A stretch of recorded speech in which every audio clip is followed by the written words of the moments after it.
I'm Sangya. I'm a first year at Gettysburg College, and our class went to the National Coalition for Homeless today. And we talked to three people, David, Cassandra, and Alexander, who shared their story of experiencing homelessness with us.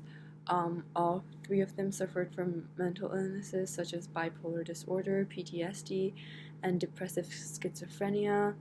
As a class, we had discussed how mental issues leads to homelessness, but actually, putting a face to our discussion really opened our eyes. And David, he talked about how dehumanizing the experience can be, about how he got attacked on the streets of New York. He got beat up with a bat, being urinated on. That was really shocking for all of us.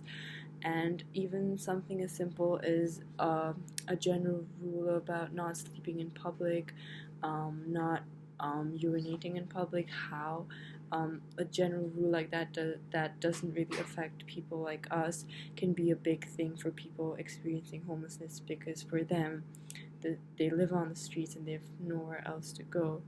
And I really like how David said, in some way they were criminalizing homelessness, criminalizing human beings. That was not something we think of. Even small things as the park benches that have mm, these discrete dividers that make life for people so hard on the streets.